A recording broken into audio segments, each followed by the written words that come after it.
অনেকটা চুপিসারে বাগদান সম্পন্ন করলেন এনসিপি নেতা আব্দুল হান্নান মাসুদ। 19 সেপ্টেম্বর রাতে এক ফেসবুক পোস্টে তিনি নিজেই তথ্যটি নিশ্চিত করেছেন।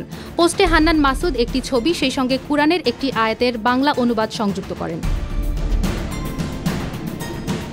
গট এঙ্গেজ শিরোনামে দেওয়া পোস্টটিতে লেখা ছিল, আর আমি তোমাদেরকে সৃষ্টি করেছি জোড়ায় জোড়ায়। সংযুক্ত ছবিটিতে দেখা যায় একজন পুরুষ আংটি পরা একজন নারীর হাত ধরে রেখেছেন। দলীয় বিভিন্ন সূত্র থেকে জানা গেছে, পাত্রী শ্যামলী সুলতানা জেদনি বাংলাদেশ গণতান্ত্রিক ছাত্র সংসদের নেত্রী। 18 সেপ্টেম্বর হান্নান মাসুদ ও শ্যামলীর বাগদান সম্পন্ন হয়।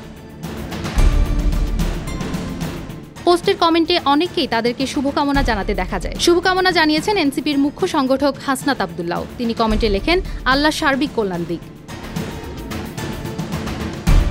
বর্তমানে হান্নান মাসুদ সৌদি আরবে অবস্থান করছেন। কাবা শরীফ এবং রাসূলুল্লাহ সাল্লাল্লাহু আলাইহি সাল্লামের রওজা মোবারক জিয়ারতের উদ্দেশ্যে সৌদি পৌঁছানোর তথ্যটিও একই দিনে অন্য একটি ফেসবুক পোস্টে নিশ্চিত করেছেন এই এনসিপি নেতা।